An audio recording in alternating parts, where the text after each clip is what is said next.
Hello students, welcome back to my YouTube channel.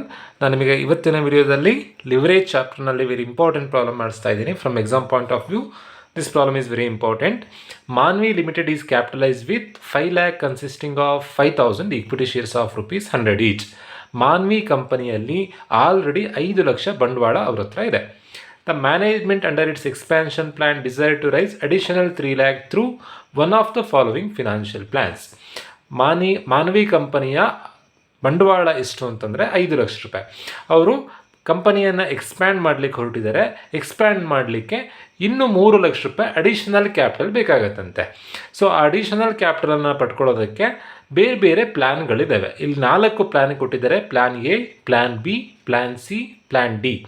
So ಈ 4 ಪ್ರಾಬ್ಲಮಲ್ಲಿ ನೀವು 4 ಪ್ಲ್ಯಾನನ್ನು use ಮಾಡಿಕೊಂಡು ನೀವು ಪ್ರಾಬ್ಲಮ್ ಮಾಡಬೇಕು. ಯಾವ ಪ್ಲ್ಯಾನ್ ಬೆಸ್ಟ್ ಅನ್ನೋದನ್ನು ನೀವು ಲಾಸ್ಟಿಗೆ ಸಜೆಸ್ಟ್ ಮಾಡಲಿಕ್ಕೆ ಇರುತ್ತೆ. ಸೊ ಫಸ್ಟು ನಾನಿಲ್ಲಿ ವರ್ಕಿಂಗ್ ನೋಟ್ ಬರ್ಕೊಳ್ತಾ ಇದ್ದೀನಿ. ಕಂಪನಿಯ ಎಕ್ಸಿಸ್ಟಿಂಗ್ ಕ್ಯಾಪಿಟಲ್ ಎಷ್ಟು? ಫಸ್ಟ್ ಲೈನಲ್ಲೇ ಕೊಟ್ಟಿದ್ದಾರೆ. ಕಂಪನಿಯ ಎಕ್ಸಿಸ್ಟಿಂಗ್ ಕ್ಯಾಪಿಟಲ್ ಎಷ್ಟು ಅಂತಂದರೆ 5 lakh. Existing capital 5 lakh rupees. 5 lakh ಯಾವ ಫಾರ್ಮಲ್ಲಿದೆ? ಈಕ್ವಿಟಿ ಶೇರ್ಸಲ್ಲಿದೆ. 5,000 ಈಕ್ವಿಟಿ ಶೇರ್ಸ್ ಇದೆ. 5,000 ಈಕ್ವಿಟಿ ಶೇರ್ಸ್ ಆಫ್ ಎಷ್ಟು ರೂಪಾಯಿ ಅಂತ ಕೊಟ್ಟಿದ್ದಾರೆ? Of 100 each. 5,000 ಇಂಟು 100 ಮಾಡಿದಾಗ 5 lakh ಆಗುತ್ತೆ. ಕಂಪನಿಯಲ್ಲಿ 5 ಲಕ್ಷ ಬಂಡವಾಳ ಇದೆ. 5 ಲಕ್ಷ ರೂಪಾಯಿ ಬಂಡವಾಳ ಯಾವ ಫಾರ್ಮಲ್ಲಿದೆ ಅಂತಂದರೆ ಶೇರ್ಸಲ್ಲಿದೆ. ಒಂದು ಶೇರಿನ ಬೆಲೆ 100 ರೂಪಾಯಿ. 5,000 ಶೇರ್ಸ್ ಇದೆ. 5,000 ಇಂಟು 100 ಮಾಡಿದಾಗ 5 ಲಕ್ಷ ಆಯಿತು. ಅದು existing capital.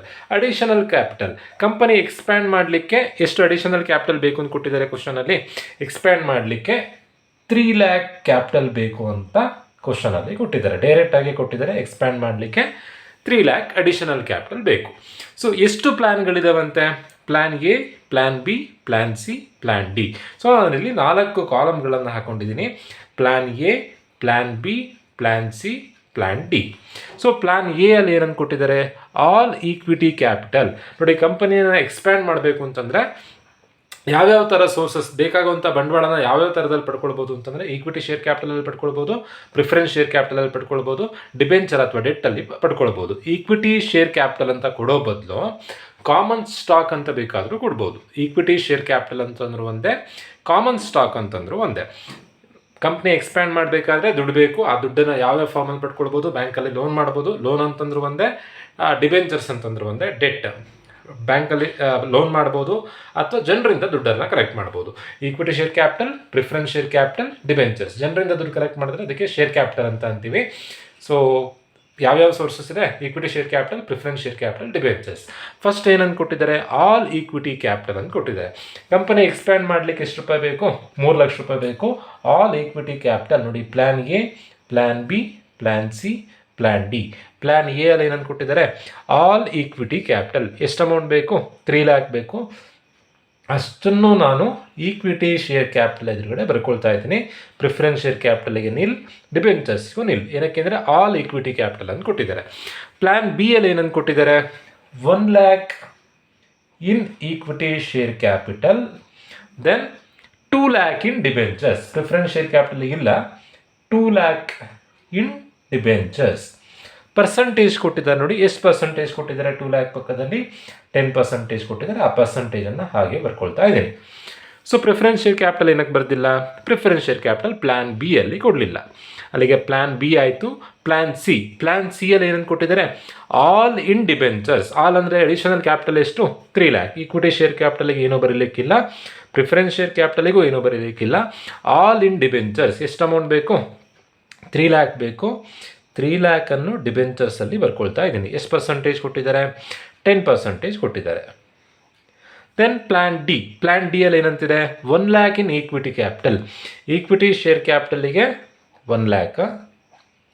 Then 2 lakh in preference share capital. Preference share ಕ್ಯಾಪಿಟಲಿಗೆ 2 lakh. ಅದ್ರ ಪಕ್ಕದಲ್ಲೇ ಒಂದು ಪರ್ಸೆಂಟೇಜ್ ಕೊಟ್ಟಿದ್ದಾರೆ ನೋಡಿ, ಎಷ್ಟು ಪರ್ಸೆಂಟೇಜ್ ಕೊಟ್ಟಿದ್ದಾರೆ, 8% ಕೊಟ್ಟಿದ್ದಾರೆ. ಡಿಬೆಂಚರ್ಸಿಗೆ ಏನೂ ಬರಲ್ಲ. ಸೊ ನೀವು ಇಷ್ಟನ್ನು ಟೋಟಲ್ ಮಾಡಿದಾಗ ನೋಡಿ, ಎಲ್ಲ ಪ್ಲಾನನ್ನು ಟೋಟಲ್ ಮಾಡಿದಾಗ 3 ಲ್ಯಾಕೇ ಇರಬೇಕು ನೋಡಿ. ಫಸ್ಟಲ್ಲಿ 3 ಲ್ಯಾಕ್, ಸೆಕೆಂಡಲ್ಲಿ 2+1 3 ಲ್ಯಾಕ್, ಥರ್ಡಲ್ಲಿ 3 ಲ್ಯಾಕ್, ಫೋರ್ತಲ್ಲಿ 3 ಲ್ಯಾಕ್. ಸೊ ಈ ಬರ್ಕೊಳ್ಳೋವಂಥದ್ದು ವೆರಿ ಇಂಪಾರ್ಟೆಂಟ್. ಇಡೀ ಪ್ರಾಬ್ಲಮ್ ಮಾಡೋದು ನೀವು ಈ ಪ್ಲ್ಯಾನ್ ಹೇಗೆ ಬರ್ಕೊಂಡಿದ್ದೀರೋ ಇದನ್ನು ಬೇಸ್ ಆಗಿಟ್ಕೊಂಡು ನೀವು EPS ಅನ್ನು ಫೈಂಡ್ ಔಟ್ ಮಾಡಲಿಕ್ಕೆ ಇರುತ್ತೆ. ಸೊ ಈ ಪ್ಲ್ಯಾನ್ ಬರ್ಕೊಳ್ಳೋವಂಥದ್ದು very important. Plan A all equity capital ಅಂತ ಕೊಟ್ಟಿದ್ದಾರೆ. ಸೊ ಈಕ್ವಿಟಿ ಕ್ಯಾಪಿಟಲಿಗೆ ಮಾತ್ರ ಬರ್ಕೊಂಡಿದ್ದೀವಿ, ಪ್ರಿಫರೆನ್ಸ್ ಶೇರ್ಸಿಗೆ ಡಿಬೆಂಚರ್ಸಿಗೆ ಏನೂ ಬರ್ಕೊಂಡಿಲ್ಲ. ಪ್ಲ್ಯಾನ್ ಬಿ ಅಲ್ಲಿ 1 ಲ್ಯಾಕ್ ಇನ್ ಈಕ್ವಿಟಿ ಕ್ಯಾಪಿಟಲ್ ಅಂತ ಕೊಟ್ಟಿದ್ದಾರೆ. ಸೊ 1 ಲ್ಯಾಕ್ ಈಕ್ವಿಟಿ ಕ್ಯಾಪಿಟಲಿಗೆ ಬರ್ಕೊಂಡಿದ್ದೀವಿ, ಪ್ರಿಫರೆನ್ಸ್ ಶೇರ್ಸಿಗೆ ಏನೂ ಕೊಡಲಿಲ್ಲ. 2 ಲ್ಯಾಕನ್ನು ಡಿಬೆಂಚರ್ಸಿಗೆ ಬರ್ಕೊಳ್ಳಿ ಕೊಟ್ಟಿದ್ದಾರೆ, 2 ಲ್ಯಾಕನ್ನು ಡಿಬೆಂಚರ್ಸಿಗೆ ಬರ್ಕೊಂಡಿದ್ದೀವಿ. Plan C all in debentures ಅಂತ ಕೊಟ್ಟಿದ್ದಾರೆ, ಅಷ್ಟನ್ನು ಡಿಬೆಂಚರ್ಸಿಗೆ ಬರ್ಕೊಂಡಿದ್ದೀವಿ. Plan D 1 lakh in equity capital, 2 lakh in preference share capital ಅಂತ ಕೊಟ್ಟಿದ್ದಾರೆ. ಸೊ ಅದೇ ಥರನೇ ಬರ್ಕೊಂಡಿದ್ದೀವಿ, ಡಿಬೆಂಚರ್ಸಿಗೆ ಏನು ಕೊಡಲಿಲ್ಲ. ಸೊ ಈಗ EPS ಕ್ಯಾಲ್ಕುಲೇಟ್ ಮಾಡಬೇಕು. ನಾನು ನಿಮಗೆ ಸ್ಟಾರ್ಟಿಂಗ್ನಲ್ಲೇ ಫಾರ್ಮೇಟ್ ಹೇಳಿದ್ದೆ. EPS ಫಾರ್ಮೇಟ್ ಹೇಗೆ ಅಂತಂದರೆ, EPS ಕ್ಯಾಲ್ಕುಲೇಷನ್ ಮಾಡೋದು ಹೇಗೆ ಅಂತಂದರೆ ನೋಡಿ, this is the format for calculating EPS. Sales minus variable cost, contribution minus fixed cost, EBIT minus interest, EBT minus tax, EAT minus preference dividend ಮಾಡಿದಾಗ earnings available to equity share holders ಬರುತ್ತೆ. EPSಗೆ formula ಏನು ಅಂತಂದರೆ earnings available to equity share holders divided by number of equity shares. But ಈಗ ನಾವು ಸೇಲ್ಸಿಂದ ಬರ್ಕೊಳ್ಳೋವಂಥ ಅವಶ್ಯಕತೆ ಇಲ್ಲ. ಏನಕ್ಕೆ ಅಂತಂದರೆ ಕ್ವಶನಲ್ಲಿ ಕೊಟ್ಟಿದ್ದಾರೆ EBIT of the firm is ₹1,50,000. So ನೀವೀಗ ಸೇಲ್ಸಿಂದ ಫಾರ್ಮೇಟ್ ಬರ್ಕೊಳ್ಳೋದು ಬೇಡ, ಫಾರ್ಮೇಟ್ EBIT ಇಂದ ಬರ್ಕೊಂಡ್ರೆ ಸಾಕು. ಏನಕ್ಕೆ ಅಂತಂದರೆ ಕ್ವಶನಲ್ಲೇ ಡೈರೆಕ್ಟಾಗಿ EBIT ಕೊಟ್ಟಿದ್ದಾರೆ. Sales, variable cost, contribution, fixed cost ಬರ್ಕೊಳ್ಳೋವಂಥದ್ದು ಬೇಡ. EBIT ಆನ್ಸರ್ ಕೊಟ್ಟಿರೋದ್ರಿಂದ EBIT ಇಂದನೇ ನೀವು ಪ್ರಾಬ್ಲಮ್ ಮಾಡಿದರೆ ಸಾಕು. EBIT ಇಂದ amount earnings available to equity share holders, ಇಲ್ಲಿ ತನಕ ಪ್ರಾಬ್ಲಮ್ ಮಾಡಿದರೆ ಸಾಕು. ಈಗ EBIT ಅವರೇ ಕೊಟ್ಟಿದ್ದಾರೆ. EBIT of the firm is, ಕ್ವಶನಲ್ಲಿ ಗಮನಿಸ್ಬೋದು, EBIT of the firm is 1,50,000 ಕೊಟ್ಟಿದ್ದಾರೆ. ಎಲ್ಲ ಪ್ಲ್ಯಾನಿಗೂ 1,50,000 ಬರ್ಕೊಳ್ಬೇಕು. 1,50,000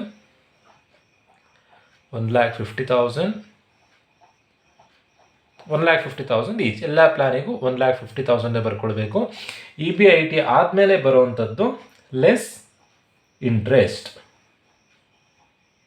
ಇಂಟ್ರೆಸ್ಟನ್ನು ಕಳೆದಾಗ ಬರುವಂಥ ಆನ್ಸರು EBT. ಸೊ ಈಗ ಇಂಟ್ರೆಸ್ಟನ್ನು ಕಳಿಬೇಕು, ಬಟ್ ಇಂಟ್ರೆಸ್ಟನ್ನು ಕ್ವಶನಲ್ಲಿ ಕೊಡಲಿಲ್ಲ. ನೀವೇ ಈಗ ನೀವು ಮಾಡಿರೋಂಥ ವರ್ಕಿಂಗ್ ನೋಟನ್ನು ನೋಡಿಕೊಂಡು ಇಂಟ್ರೆಸ್ಟ್ ಬಂದರೆ ಕಳಿಬೇಕು, ಇಂಟ್ರೆಸ್ಟ್ ಬರಲ್ಲ ಅಂತಂದರೆ ನೀವು ಬರೀಬೇಕು. ಅದು ಹೇಗೆ ಗೊತ್ತಾಗುತ್ತೆ ಅಂತಂದರೆ, ನಿಮ್ಮ ಫಿನಾನ್ಷಿಯಲ್ ಪ್ಲ್ಯಾನಲ್ಲಿ ಡಿಬೆಂಚರ್ ಇದ್ದರೆ ಮಾತ್ರ ಇಂಟ್ರೆಸ್ಟ್ ಬರುತ್ತೆ. ಡಿಬೆಂಚರ್ ಹೋಲ್ಡರ್ಸ್ ಬ್ಯಾಂಕಲ್ಲಿ ಸಾಲ ಮಾಡಿದರೆ ಅಥವಾ ಡಿಬೆಂಚರ್ ಹೋಲ್ಡರ್ಸಿಂದ ಏನಾದರೂ ಅಮೌಂಟ್ ಕಲೆಕ್ಟ್ ಮಾಡಿದರೆ ನಾವು ಅವರಿಗೆ ಬಡ್ಡಿ ಕೊಡಬೇಕಾಗತ್ತೆ.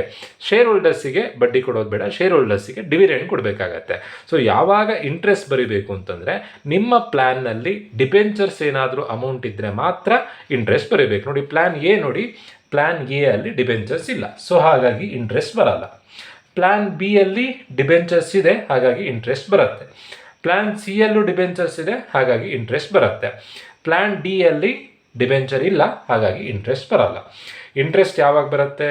ಡಿಬೆಂಚರ್ ಇದ್ದಾಗ ಮಾತ್ರ ಇಂಟ್ರೆಸ್ಟ್ ಬರುತ್ತೆ. ಸೊ ಇಂಟ್ರೆಸ್ಟ್ ಬರುತ್ತೆ ಅಂತಂದರೆ ಫೈಂಡ್ ಔಟ್ ಮಾಡೋದು ಹೇಗೆ? ಅಲ್ಲಿ ಡಿಬೆಂಚರ್ ಅಂತ ಹೇಳಿ ಎಷ್ಟು ಅಮೌಂಟ್ ಇದೆ? 2 ಲ್ಯಾಕ್ ಇದೆ. ಎಷ್ಟು ಪರ್ಸೆಂಟೇಜ್ ಕೊಟ್ಟಿದ್ರು ಕ್ವಶನಲ್ಲಿ? 10% ಕೊಟ್ಟಿದ್ರು. 2 ಲ್ಯಾಕ್ ಇಂಟು 10% ಮಾಡಿದ್ರೆ ಆಯಿತು. 2 ಲ್ಯಾಕ್ ಇಂಟು 10% ಮಾಡಿದಾಗ 20,000 ಬರುತ್ತೆ. ಹೇಗೆ ಬಂತು 20,000? 2 ಲ್ಯಾಕ್ ಮಲ್ಟಿಪ್ಲೈಡ್ ವಿತ್ 10%. ನಾವು 2 ಲಕ್ಷ ರೂಪಾಯಿ ಡಿಬೆಂಚರ್ ಹೋಲ್ಡರ್ಸಿಂದ ಕಲೆಕ್ಟ್ ಮಾಡಿದ್ದೀವಿ. ಅವರಿಗೆ ಬಡ್ಡಿ ಎಷ್ಟು ಕೊಡಬೇಕು? 2 ಲಕ್ಷ ರೂಪಾಯಿನೂ ಬಡ್ಡಿ ಕೊಡಬೇಕಾ? ಎಷ್ಟು ಪರ್ಸೆಂಟೇಜ್ ಬಡ್ಡಿ ಕೊಡಬೇಕು? 10%. 2 ಲಕ್ಷಕ್ಕೆ 10% ಮಾಡಿದಾಗ 20,000. ಅದೇ ಥರನೇ ಪ್ಲ್ಯಾನ್ ಸಿ ಅಲ್ಲಿ ಡಿಬೆಂಚರ್ಸ್ ಇದೆ, 3 ಲ್ಯಾಕ್ ಇಂಟು 10% ಮಾಡಿದಾಗ 30,000 ಬರುತ್ತೆ. ಸೊ ಕಳೆದಾಗ ಬರೋವಂಥ ಆನ್ಸರೇ EBT 1,50,000, 1,50,000 minus 20, 1,30,000, 1,50,000 minus 30, 1,20,000, 1,50,000 minus 0, 1,50,000. Next, EBT ಆದಮೇಲೆ ಲೆಸ್ ಟ್ಯಾಕ್ಸ್. ಲೆಸ್ ಟ್ಯಾಕ್ಸ್ ಕ್ವಶನಲ್ಲಿ ಕೊಟ್ಟಿದ್ದಾರೆ. Company is under 50% tax bracket. Tax ಎಷ್ಟು ಅಂತಂದರೆ 50% ಅನ್ನು ಕೊಟ್ಟಿದ್ದಾರೆ. ಸೊ ಏನು ಲಾಭ ಆಗಿದೆಯೋ ಅದರಲ್ಲಿ ಗೌರ್ಮೆಂಟಿಗೆ 50% ಟ್ಯಾಕ್ಸ್ ಕಟ್ಟಬೇಕು. ಬಂದಿರೋಂಥ ಆನ್ಸರಿಗೆ 50% ಮಾಡಿದ್ರೆ ಆಯಿತು. 1,50,000 ಇಂಟು 50% ಅಂತಂದರೆ 75,000. 1,30,000 ಇಂಟು 50% ಅಂತಂದರೆ 13 6 65,000. 1,30,000 into 50%. Yes, 65,000,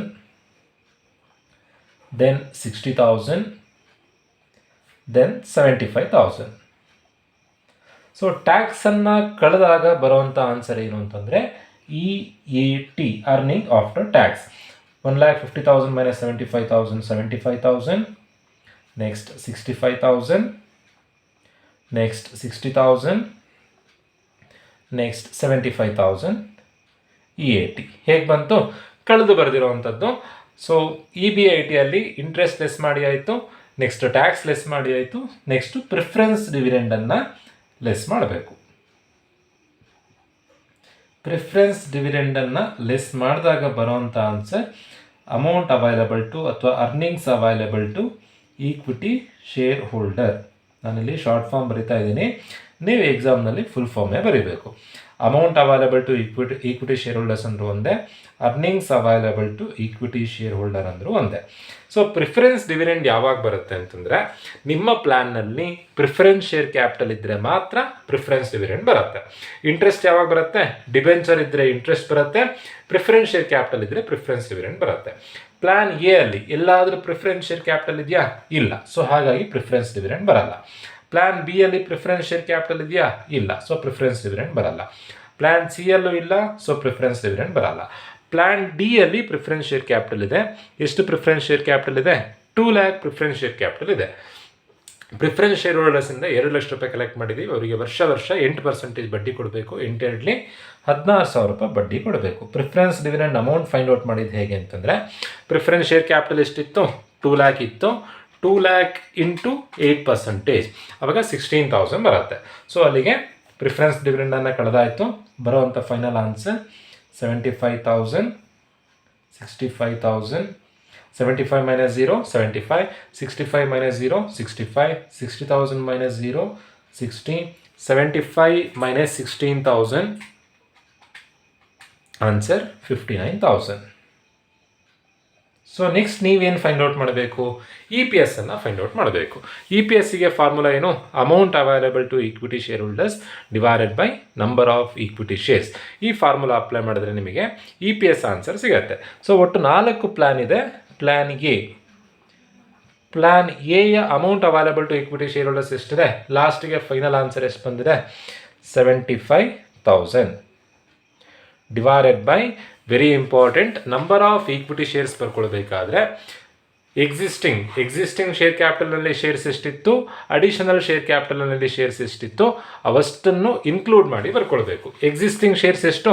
5,000 shares. ಕ್ವಶನಲ್ಲೇ ಕೊಟ್ಟಿದ್ದಾರೆ 5,000 ಶೇರ್ಸ್ ಅಂತ, ಕ್ವಶನಲ್ಲಿ ಅವರೇ ಕೊಟ್ಟಿದ್ದಾರೆ. ಸೊ ನಾನಿಲ್ಲಿ EPSಗೆ ಫಾರ್ಮುಲಾ ಬರ್ಕೊಂಡಿದ್ದೀನಿ. EPSಗೆ formula amount available to equity share holders divided by number of equity shares. ಒಟ್ಟು 4 ಪ್ಲ್ಯಾನ್ಗಳಿದ್ವು. Plan A, plan B, plan C, plan D. So 4 plan ಬರ್ಕೊಂಡಿದ್ದೀನಿ. ಪ್ಲ್ಯಾನ್ ಎ ಆನ್ಸರ್ 75,000 ಬಂದಿದೆ. ಪ್ಲ್ಯಾನ್ ಬಿ ಆನ್ಸರ್ 65,000 ಬಂದಿದೆ. Plan C answer 60,000 ಬಂದಿದೆ. Plan D answer 59,000 ಬಂದಿದೆ.